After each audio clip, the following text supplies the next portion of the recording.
안녕하세요. 오늘은 신앙의 확신 문제, 이걸 좀 깊이 들여다볼까 합니다. 우리가 믿음이 있다고 해도 뭐랄까 항상 확신에 차 있는 건 아니잖아요. 어떨 땐 좀 흔들리기도 하고요. 그럼 이 확신, 이건 대체 어떻게 얻고 또 어떻게 키워나갈 수 있을까요? 오늘은 조엘 비키 목사님의 그 웨스트민스터 신앙 고백 18장 사망 해설을 중심으로 한번 이야기를 풀어가 보겠습니다. 당신의 신앙 여정에서 확신이 어떻게 자라는지 같이 한번 살펴보는 거죠. 자, 시작해볼까요? 네, 그 웨스트민스터 신앙 고백 18장 사망이요. 시작부터가 꽤 흥미롭습니다. 거기 보면 이렇게 나와 있거든요. 이 확실한 확신은 신앙의 본질에 속한 것이 아니어서 참된 신자라도 그것의 참여자가 되기까지 오랫동안 기다리며 많은 어려움과 싸울 수 있다. 잠깐만요. 그 말은 믿음이 있다고 해도 확신이 그냥 딱 세트로 따라오는 건 아니다. 뭐 이런 건가요? 보통 처음 믿을 때 엄청 뜨겁고 막 첫사랑 같은 그런 강렬한 느낌을 확신이라고 생각하기 쉬운데요. 아, 맞아요. 정확히 보셨습니다. 많은 분들이 그 처음의 열정, 그걸 완전한 확신이라고 생각하시는데 비키 목사님은 이걸 도토리와 참나무로 비유를 하세요. 그러니까 모든 믿음 안에는 확신의 씨앗, 말하자면 도토리는 있다는 거예요. 아, 도토리요? 네네. 하지만 우리가 보통 확신이라고 부르는 건 잘 자란 참나무와 같다는 거죠. 씨앗이 있다고 바로 나무가 되는 건 아니잖아요. 그래서 확신은 믿음 그 자체라기보다는 그 믿음이 좀 성숙하고 온전해진 상태, 거기에 더 가깝다고 볼 수 있습니다. 그렇군요. 저도 시간이 지나면서 뭐 현실적인 문제들, 또 제 안의 어떤 약점들하고 부딪히면서 처음 가졌던 그 확신이 좀 희미해지는 것 같을 때가 많았거든요. 그게 어쩌면 자연스러운 과정일 수도 있겠네요. 네, 맞습니다. 완전한 확신까지 가려면 보통 시간이 걸려요. 이게 뭐 단거리 경주가 아니니까요. 그 찰스 스펄전 목사님도 초봄의 나무에서 익은 열매를 기대하는 건 실수다, 뭐 이런 말을 했거든요. 그러니까 당신이 지금 당장 뭐랄까 아주 노련한 신앙 선배 같은 그런 확신이 없다고 해서 너무 낙심할 필요는 없다는 겁니다. 휴, 다행이네요. 네, 오히려 평생에 걸쳐서 점진적으로 천천히 자라나는 게 일반적이에요. 그럼 그 확신, 그 참나무는 어떻게 키워나가야 하는 걸까요? 혹시 뭐 특별한 영적 체험 같은 게 꼭 필요한 건가요? 솔직히 그냥 평범하게 신앙생활 하다 보면 확신이 막 쑥쑥 자라는 것 같진 않아서요. 아, 근데 놀랍게도요. 신앙 고백에서는 오히려 아주 평범한 수단들, 이걸 꾸준히 사용하는 게 중요하다고 강조합니다. 무슨 특별한 사건이 아니라 정말 일상적인 신앙 습관들이죠.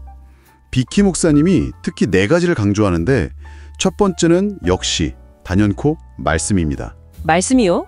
네, 그냥 성경을 읽는 걸 넘어서서요. 듣고 또 깊이 생각하고, 그러니까 묵상이죠.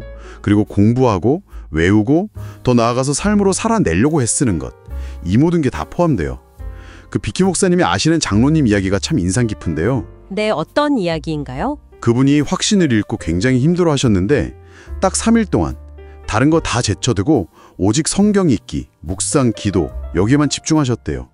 그랬더니 정말 영혼 깊은 곳에서부터 평안과 확신이 다시 회복되더라는 거죠. 스펄전 목사님 말처럼 말씀을 멀리하는 건 주님을 멀리하는 것과 같아서 말씀이랑 깊이 교제하는 게 확신의 뿌리가 됩니다. 와, 말씀의 중요성은 늘 듣지만 그렇게 일상적인 실천이 확신과 바로 연결된다니 이게 참 새삼스럽게 다가오네요. 그럼 다른 수단들은 뭔가요? 두 번째는 성례입니다. 세례와 성찬이죠. 이건 말씀을 우리 눈으로 보고 또 만질 수 있게 도와주는 도구라고 생각하시면 돼요. 세례 때의 물, 또 성찬 때의 빵과 포도주. 이런 보이는 요소들을 통해서 보이지 않는 그리스도의 은혜나 약속이 이게 정말 나를 위한 거구나 하고 더 생생하게 와닿게 하는 거죠. 그러면서 확신이 더 강해지고요. 눈에 보이는 증거 같은 거군요. 그렇죠. 그리고 세 번째는 기도입니다. 이건 뭐 하나님하고의 살아있는 대화 채널이잖아요. 비키 목사님 아버님이 이런 말씀을 하셨대요. 세상의 모든 돈보다 은혜의 보좌로 나아갈 수 있는 권리가 훨씬 더 가치 있다. 기도를 통해서 하나님과의 관계가 계속 확인되고 깊어지니까 자연스럽게 확신도 따라오는 거죠. 말씀, 성례, 기도. 네, 여기까지는 그래도 좀 익숙한 요소들인데요. 4번째가 있다고 하셨죠. 네, 이 4번째가 아마 들으시면 제일 의외라고 생각하실 수 있어요.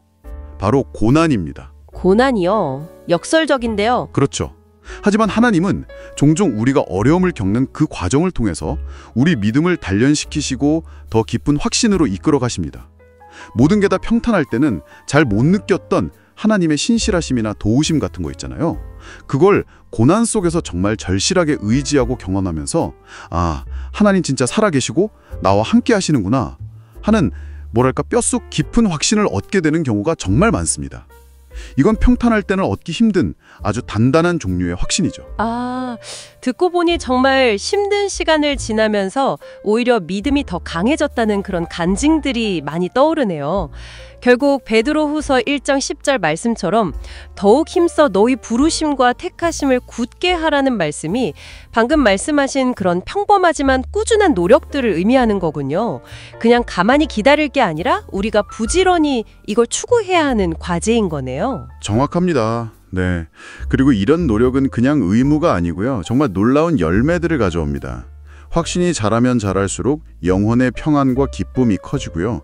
하나님을 더 사랑하고 감사하게 되고 또 기꺼이 순종하고 죄와 싸울 힘도 얻게 되죠. 그리고 궁극적으로는 천국에 대한 소망으로 우리를 이끌어갑니다. 네, 오늘 쭉 이야기를 나눠보니까요. 이 신앙의 확신이라는 게 무슨 단번에 딱 얻어주는 결과물이 아니라 정말 씨앗이 나무로 자라듯이 시간과 꾸준한 돌봄이 필요한 과정이라는 생각이 드네요. 특히 말씀, 성례, 기도, 그리고 때로는 고난까지 포함해서 이런 평범한 수단들을 성실하게 붙드는 게 핵심인 것 같습니다. 아, 내 확신이 좀 흔들린다 싶을 때 감정에 막 휘둘리기보다는 이런 기본적인 영적 습관들로 다시 돌아가는 거, 이게 참 중요하겠어요. 네, 그렇습니다. 그래서 마지막으로 당신에게 스스로 한번 질문을 던져보시길 제안하고 싶어요. 당신의 확신을 더 단단하게 키워나가기 위해서 오늘 우리가 나눈 이 평범한 수단들 중에서요. 이번 한 주 동안 특별히 조금 더 마음을 쏟아서 실천해 볼 것은 무엇인가요? 이 질문에 대한 당신의 답을 한번 찾아보는 과정 자체가 확신을 향한 또 한 걸음이 될 거라고 믿습니다.